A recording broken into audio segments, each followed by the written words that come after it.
Les réseaux d'unités commerciales. La notion de réseau. Un réseau est un regroupement d'au moins 10 unités commerciales de taille variable qui portent le nom de l'enseigne. Ces unités commerciales doivent suivre la stratégie du groupe. Constituer un réseau commercial permet d'assurer à la fois la fonction de gros, permettant aux distributeurs d'acheter des produits en grande quantité aux producteurs à des tarifs avantageux. La fonction de détail, assurer la vente directe des produits et des services en petite quantité au consommateur final. Un réseau se compose de plusieurs types d'entités aux rôles différenciés. Les entités de pilotage. Elles ont pour rôle de prendre les décisions stratégiques. Par exemple, l'ACDLEC, Association des centres distributeurs Édouard Leclerc, est le pôle stratégique en charge des grandes décisions. Les entités de centralisation. Elles centralisent certaines fonctions, le référencement, la communication par exemple. Le GALEC, groupement d'achat des centres Édouard Leclerc, gère les pôles administratifs et financiers, informatiques, commercial et le référencement. Le SCAMARC est l'organisme en charge de la création et de la mise en vente des produits des marques de distributeurs ou MDD. Les entités opérationnelles. Elles assurent les fonctions opérationnelles dans la relation client, les magasins ou agences, par exemple les hypermarchés et supermarchés sous l'enseigne. Les enjeux de la constitution des réseaux. Le commerce en réseau est aujourd'hui dominant et le commerce indépendant isolé, commerçant à son nom propre, ne représente plus que 17% des points de vente en France. Ce phénomène est accentué par le développement des différents formats d'enseignes et des pratiques de plus en plus complexes liées aux technologies de l'information et de la communication, appelées TIC. La constitution d'un réseau peut avoir plusieurs effets. Un effet sur la taille. La taille du réseau permet de faire des économies d'échelle. La répartition des charges fixes et des investissements dans des structures fonctionnelles communes. L'efficacité due à la spécialisation de certaines entités. Une plus grande puissance d'achat face aux fournisseurs. L'effet expérience et la synergie. Chaque ouverture d'une nouvelle unité s'appuie sur l'expérience accumulée par les autres unités du réseau. L'échange d'informations sur les performances de chaque unité accentue le dynamisme du réseau. L'effet de levier. Les ressources financières sont accrues par la mise en commun des moyens du réseau. L'effet d'image, dont les intérêts sont la notoriété de l'enseigne qui est augmentée par le développement de sa présence. Une image forte peut plus facilement se construire grâce au réseau. Les types de réseaux. Les différents types de réseaux. À côté du commerce indépendant isolé, il existe 3 types de réseaux en France. Les réseaux intégrés ou concentrés, associés ou organisés, et mixtes, qui est le type intermédiaire. Les réseaux intégrés. Leurs caractéristiques. La tête de réseau est propriétaire des points de vente appelés succursales. Les dirigeants sont salariés et non commerçants. Toutes les fonctions d'achat, de gros et de détail sont regroupées et effectuées par la centrale d'achat. Les décisions stratégiques sont prises au niveau du siège par le conseil d'administration. Par exemple, les grandes et moyennes surfaces alimentaires, les GSA, Auchan, Casino, les surfaces de vente spécialisées telles que Boulanger, Nicolas, Célio, Picard, les magasins populaires comme Monoprix, les magasins d'usine ou outlets autonomes ou regroupés en centres commerciaux comme Marc Avenue, Quai des Marques, les coopératives de consommateurs comme Coop, Optique 2000 ou Jouet Club. Les réseaux associés. Les commerçants restent indépendants et propriétaires de leurs points de vente.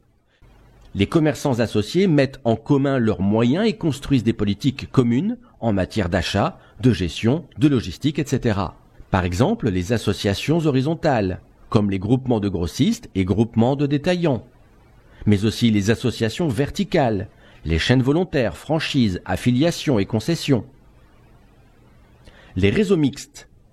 Il s'agit de réseaux partiellement intégrés car composés de succursales, mais également de commerçants associés qui ont intégré le réseau en qualité de franchisés, de concessionnaires ou d'affiliés. Cette forme permet un développement plus rapide car l'investissement de chaque ouverture est apporté par le commerçant associé. Il existe toutefois un risque de conflit entre les deux branches du réseau. Par exemple, en France, le réseau McDonald's est constitué à 20% de succursales et à 80% de franchisés. La première franchise Darty ne date que de 2014 et constitue 30% du réseau, chiffre qui va encore progresser.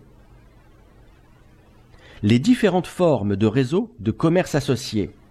On rencontre deux formes distinctes d'associations, horizontales ou verticales. Les associations horizontales. Dans ce type d'association, chaque adhérent est en partie actionnaire du réseau et peut donc avoir de l'influence dans les décisions prises pour le fonctionnement du réseau. Prenons les groupements de grossistes. Les grossistes s'entendent pour effectuer leurs achats en commun auprès de fabricants. L'objectif est de renforcer leur pouvoir de négociation par l'augmentation de leur volume d'achat. Par exemple, en alimentaire, Satras, spécialisé dans les produits frais haut de gamme, et en non alimentaire, Ciel, spécialisé dans le négoce de matériel électrique. Les groupements de détaillants. Leur description est la suivante. Ils sont généralement organisés sous forme de coopératives. Les commerçants réalisent en commun un certain nombre d'actions pour leur permettre de bénéficier de prix avantageux, d'avoir des livraisons régulières, de profiter de l'assistance technique et financière du groupement. Par exemple, en alimentaire, Système U, Leclerc et Intermarché. En non alimentaire, Conforama, But et Chris. Les associations verticales. Dans ce type d'association, la direction est assurée par une entité qui pilote l'ensemble. Les décisions partent de la tête du réseau et descendent vers les points de vente. Prenons le type d'association des chaînes volontaires. Leur description est la suivante. Elles regroupent un ou plusieurs grossistes, les têtes de chaîne, avec des détaillants. C'est le grossiste qui négocie avec les fournisseurs, recrute les détaillants et assure le lien. Elles sont aujourd'hui surtout présentes dans l'hôtellerie-restauration, 5500 établissements en France sous 24 enseignes. Par exemple, les Trésors de Flandre ou Logis de France. Le type d'association par franchise. C'est un contrat entre un franchiseur, fabricant ou prestataire de services, et des franchisés, commerçants indépendants, pour exploiter un concept commercial. Ce type d'association est très développé en France. On recense environ 2000 réseaux de franchises regroupant 75 000 points de vente. Par exemple, Subway, Franprix, Laforêt, Léonidas. Le type d'association par affiliation. C'est une convention passée entre un fournisseur et son distributeur, un commerçant, simple dépositaire des marchandises. Il n'a donc pas de stock à financer, la marchandise étant reprise en fin de saison par le fournisseur. Le commerçant est rémunéré par une commission sur le chiffre d'affaires, entre 30 et 45%. Cette forme de commerce, proche de la franchise, se développe dans le textile. Par exemple, Mex, DPAM, Mango. Type d'association par la concession. C'est un contrat par lequel un commerçant indépendant, le concessionnaire, se procure auprès d'un autre commerçant, fabricant ou grossiste, le concédant, des marchandises qu'il s'engage à commercialiser sous la marque du concédant, par exemple Peugeot ou Mobalpa. Les différents types de franchises. Il existe différents types de franchises aux caractéristiques spécifiques. La franchise de production. Le franchiseur fabrique ou conçoit la plupart des produits vendus dans le réseau. Par exemple, Yves Rocher, Godiva chocolatier. La franchise de distribution. Le franchisé distribue les produits sélectionnés par le franchiseur, fabriqués par lui ou par les fournisseurs qu'il lui a référencés. Par exemple, Casino, Zara, Bricomarché. La franchise de service. Le franchisé propose un service conçu par le franchiseur sous son enseigne. Par exemple, McDonald's, Avis, Jean-Louis David et Midas. La franchise industrielle, le franchisé élabore des produits mis au point par le franchiseur qui en possède le brevet. Par exemple, Coca-Cola, Florette, Yoplait.